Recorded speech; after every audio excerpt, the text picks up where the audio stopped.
And I want his muzzle to be well filled out. So I'm going to, this is a female, so I'm going to try and make this a straight line. So I'm going to leave some fill coat under the eye here so that the cheek line comes right out.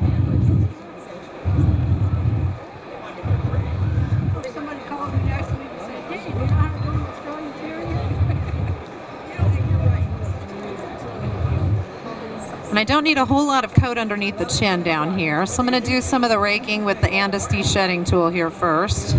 Try and clean up some of that line right around there.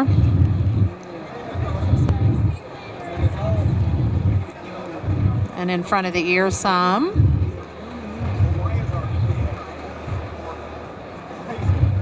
Kind of taking it in and shaping the hair over the ear too. I'm using the corner of the tool to get in over the ear some there. Comb it back forward. Then I want to see how my top knot is coming over the corners of the eyes, so I want to get a little bit of this off here. We want to build from the cheek up. So the foundation for all of this is the cheek.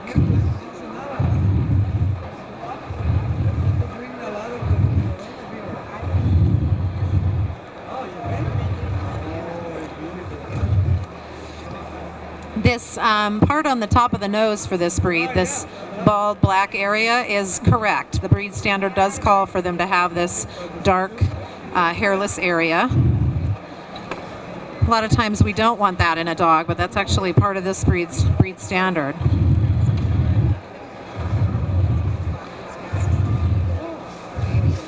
So you'll notice that she doesn't mind being hand stripped, and I'm using a stone that's coated to get most of that coat out, and a rubber cover for my thumb.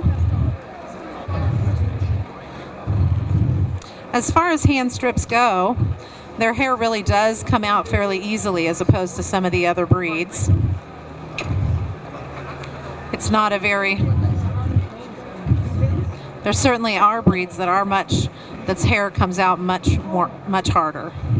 But this breed usually comes out pretty easily. Trying to get that coat. This is an Australian Terrier. I switched to a stripping knife right here to do the sides here a little bit because I wasn't happy with how my stone was picking up hair. They have what's called a thumbprint here in front of the ear. You can all see I just uncovered that black spot. That pattern is part of their color pattern, and it should be exposed on the cheek. Good girl, you're doing a good job.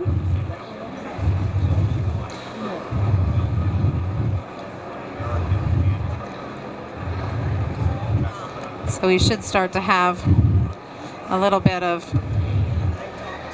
distinction in the cheek there. Hand stripping is not as immediate gratification as some other types of grooming. You know, when you sculpt something or use scissors on something or clipper blade, it happens really quickly, but hand stripping is sort of a slower process. Choosing the right tool depends entirely on the coat, and sometimes how tired I am. So the right tool depends on how much coat they have, how old the coat is, and the texture for sure. And then from there, it's a matter of, sometimes it's a matter of changing my hand position for a while. That would help me determine which tool to choose. I have to say though, since I started using the Andis de-shedding tool, I do a lot less hand plucking because it does so much. It takes so much of the coat out. That's this one. Yeah, it takes so much of the coat out before I get started that it saves me a lot of time and makes me a lot of money. And then beyond that, I have to go to doing it by hand. You're doing a great job. Yes, you are. Good girl. I think the hardest part is how do you know when you're done? Because you seem to always be getting more hair out. That's a very good question. She's asking about how do you know when you're done hand stripping. Usually you're working toward a certain layer, And when you get everything smooth down to that layer, that's a good stopping point. And then also for dogs that are that are in what we call a blown coat, which is all one length, sometimes rather than pulling them all out in one visit, I will take the anti-shedding tool and take about 50% of the coat out and tell them to come back in a month. Then I'll take the other 50% out. And that's a really good way to do it.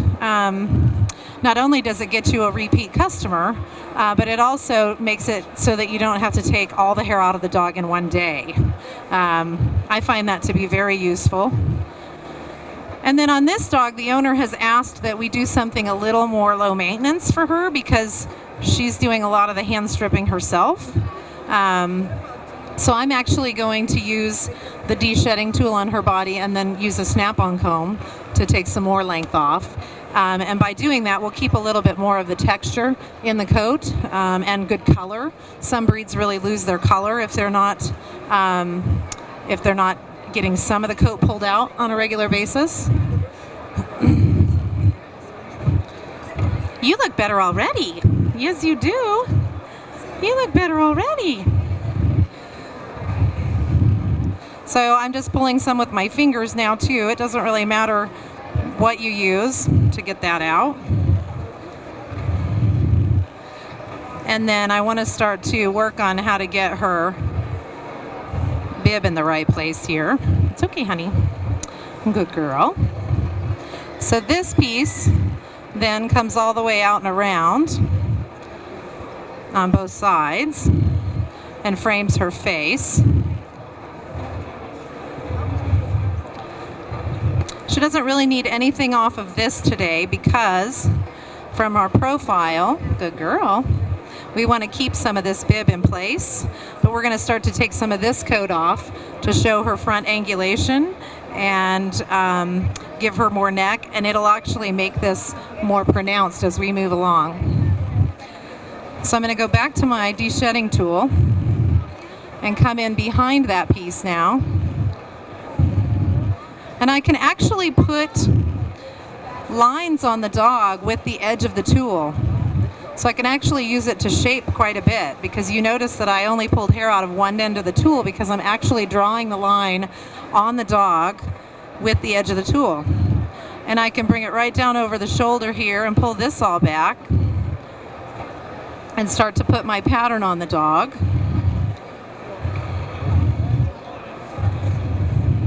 And you'll see that I'm getting just a ton of really dead coat that needs to come out, and that saved me having to pull that by hand. So at the end of a long day of grooming, all that little work adds up.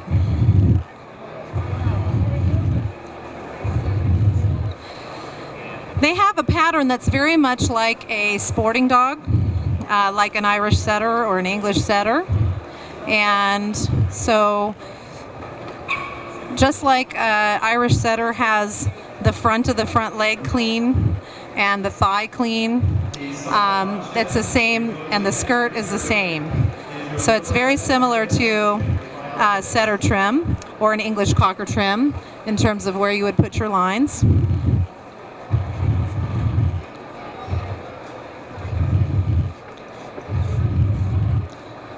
So now that I've gotten some of that older coat out of there, I'm going to do maybe a little bit more down here on the hip, and then I'll go on and take a snap-on comb and get some of the length off. You're not going to keep a full coat on a dog with this method. The only way to keep the coat absolutely true hand stripped is to do it all by hand. But if you strip and clip the coat on a regular basis, you will eventually lose some texture and some color, but you won't lose it completely like you would if you were completely clippering it. If you are going to choose to completely clipper the coat, I suggest that you choose a snap-on comb that is longer than the undercoat is naturally, because by doing that you're going to do a lot less damage to the coat. It's cutting down into the undercoat layer that causes the most damage. And that one really down the back of the neck really got a ton of coat out. That was a really what I would call junky section there with a bunch of junk in it. So glad we got that out of there. So I've chosen a 0 comb to put on there, at a 16 millimeter or a 5/8, and that's over a 10 blade. And I'm just going to take some of the length off now. Not much. It's going to leave it in a really natural coat. This breed standard calls for 2 inches of coat. So we don't want to take it super short. We just want to clean it up and make it look really nicely groomed. And then I'll do something a bit shorter on the shoulder. And you want to be careful in here. You want to be sure and always leave yourself enough coat here to make sure that you have a nice transition from the back of your head into your shoulder. And I believe there's another comb here. Yeah.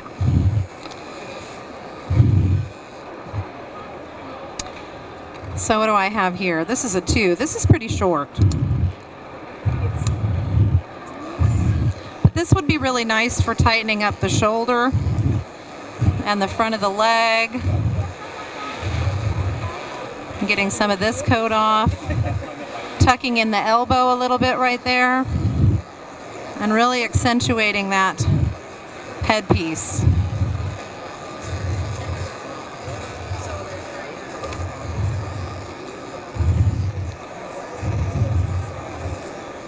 It's actually going over all the coat quite nicely.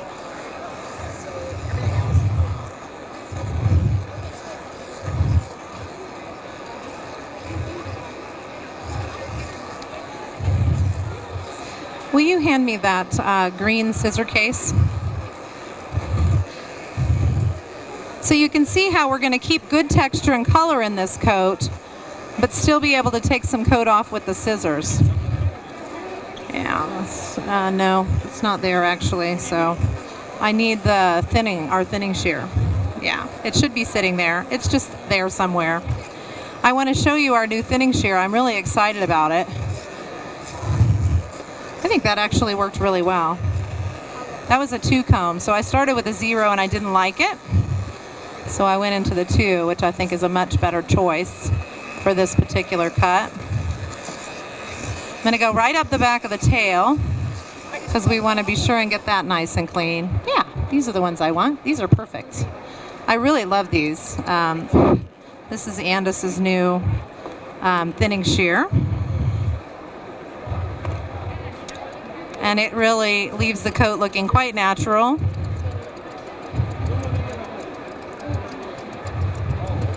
I can tuck that elbow in. Good girl, you're doing a great job. Yes, you are. Good girl. I can blend really well with this tool. I gave this tool to one of my employees, and I can't get her to use anything else now. So it's really amazing. It takes a lot of coat though. So this is a pretty aggressive thinning shear. Good girl. That's a good girl. So you can see how we have this piece of coat here that's creating our bib and giving us that look. So it frames the face this way and then leaves that ruff along there. That's really important. That's like one of the main characteristics of this breed.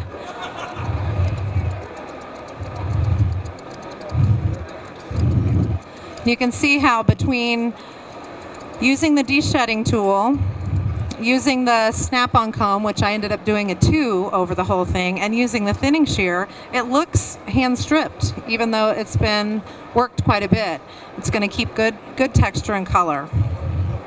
Don't you jump off the table and go on an adventure. So I'm going to put this back on so she doesn't go on walkabout. She is from Australia. They do go on walkabout. All right. Good girl. Good girl. I'm going to use the Pulse Ion now. This is our 5-in-1 blade. Our 5-in-1 clipper with a lithium ion battery, and it's 5 blades in one. I'm going to put it on a 15 and just lightly go over her back here. I don't want to actually touch her. Dogs with wiry coat, especially, can get sensitive to clippering. They all can, but wiry coats especially. So I always just want to be careful with that. The tail should just be neatened up. It doesn't have to be really short. Just kind of follow the shape of the tail, but nice and short on the back side of the tail. Not only for cleanliness, but for breed standards' sake too.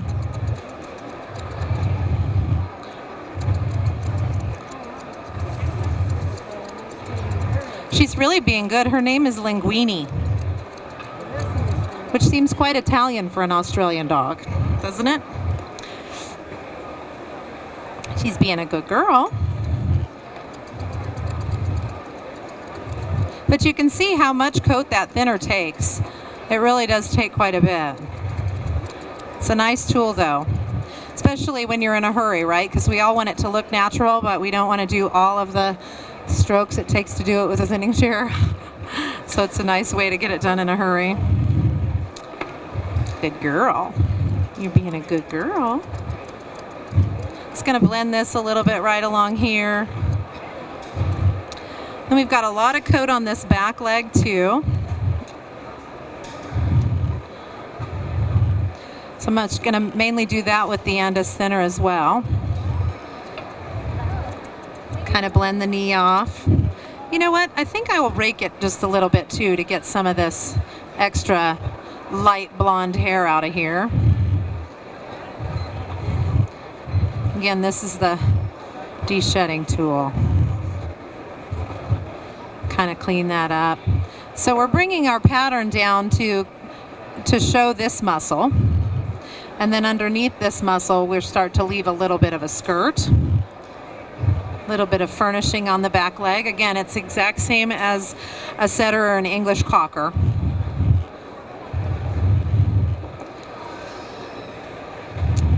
You can also rake backwards. I know that that's very taboo, very controversial, but it does, especially on feet. I find it to be a very effective way to get a lot of excess coat out.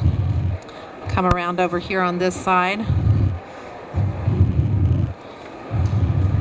You can really clean the feet up. I find this to be a really useful method for anything that needs a lot of hand stripping on the feet. This is probably not the preferred method. The backwards raking is probably wouldn't be very helpful for a show, anything that you were showing. Certainly when you're showing a sporting dog or a terrier of any kind and you're working the coat, you want to do it as close to actually just hand plucking it as you can. But for managing a pet coat, this is completely acceptable. And she's not crazy about it. She's probably never had that done before. She feels really strange to her, but she's doing okay. Good girl. Good girl. You're doing great. You're a very good girl. But you can see all the junk I got out of her feet. That's just out of her feet. It's just dead hair. And what happens is now that starts to grow in new, hard, wiry, red coat, rich coat. So that's my only saving grace in now cutting the hair, because by cutting it, I'm going to encourage it to grow in a softer coat, which I really don't want to do. So I'm just going to take and clean up around the feet really good.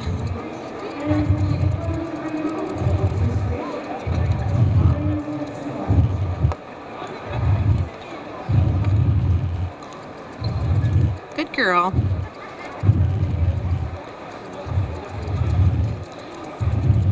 So this is just kind of cleaning up her lines. Just really pretty tidy on the feet. All this underneath here, around the foot from the hock down, can be cleaned up quite a bit. So that it makes a nice pattern. You gonna let me comb that? You don't want me to? Good girl. Looks like there's a little bit of coat missing right here. Just gonna blend it, make it look nice and natural. right up into the tuck up, which is about 1/3 of her profile here. Come down. She doesn't need any furnishing taken off to speak of. You see somebody you recognize, you're a good girl. I really do enjoy this breed. I think they're just really nice dogs, and you don't see them very often, but I think they're going to gain in popularity. And then with her front legs, it's okay, sweetie, it's all right. Let me put this up just a little bit. Good girl. You're okay. So with the front feet, I'm going to do just the same and trim around the edges, and then take the hair off the fronts of the front legs, just like we would if it was a setter. Get that extra coat off of there. Good girl.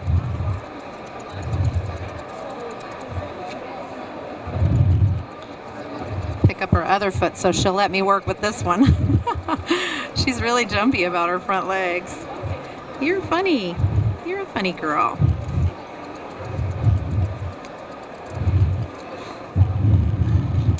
So then the key to it is that the furnishing is only on the back. So I'm going to comb it up, if she'll let me. And then from the profile, you'll be able to see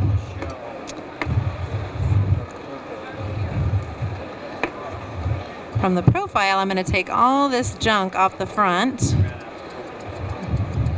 and clean it up really good, so that just like with a setter, the furnishing is all on the back of the front leg. There's no furnishing sticking out the side when I look at the dog from the front. There's no furnishing sticking out the inside of the leg. It's all just this furnishing right along the back of the leg.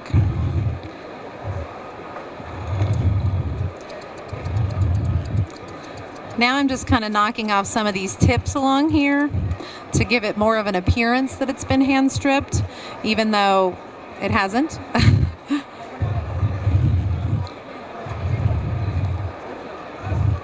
I can fix any top line issues I might have with the thinning shears.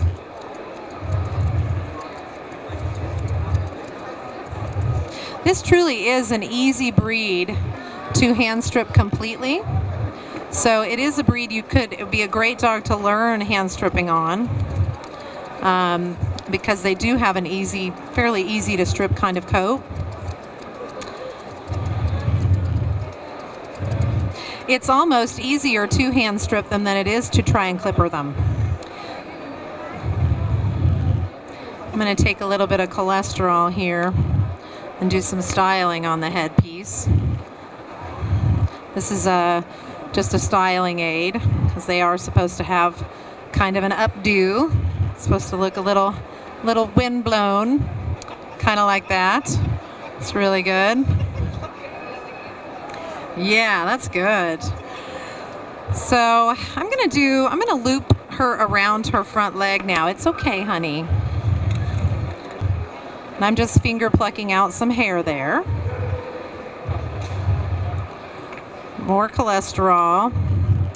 This is just kind of a conditioner, so it just is a bit of a styling aid, but it's nothing that's going to go home and be sticky for the client.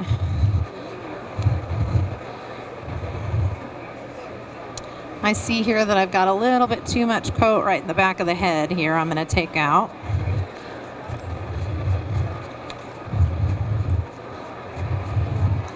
To really get that to come together. The whole back of the ear should be visible when we look at the dog from behind. This is a different kind of stripping tool. This is just grit. There's just a rough edge on this rounded tool, so it's really nice for doing things like ear tips, because it has a rounded tip, and it's good for what I call tweezering. As you can see, I'm doing sort of a tweezering motion here to really shape that up. That's looking good, better. So the ear is popping more.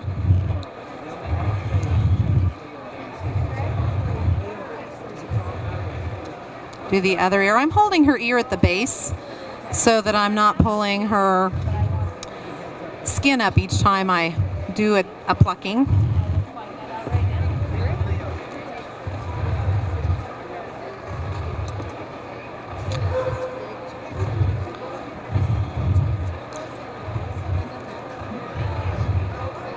Just gonna pull some of that out. I love their messy look. I think it's it's kind of a nice feature. And you know they're gonna look like that at home anyway. I'm gonna get a little bit on this side of the head here. I use this over the shoulder technique with my loop a lot to get around the head. See how I'm using the edge of this tool to like shape in behind the ear, and how most of the hair is at one edge of it. So I'm just using the tool to kind of clean up the junk where I want it to, very specifically. So it might look a little chaotic, but it's still very planned, very specific. Down into the shoulder well.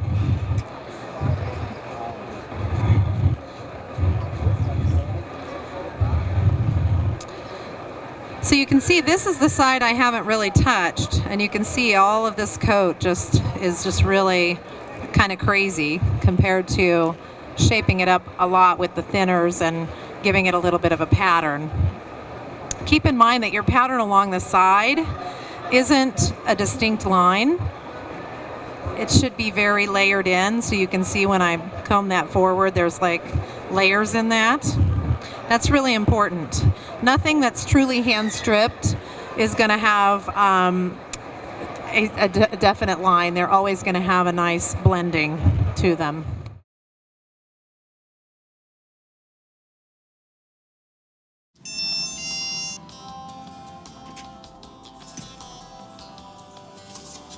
I can never find what I'm looking for. The Northwest Grooming Show.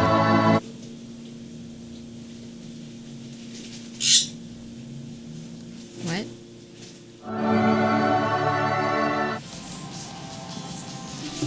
I never know what to do with this breed. The Northwest Grooming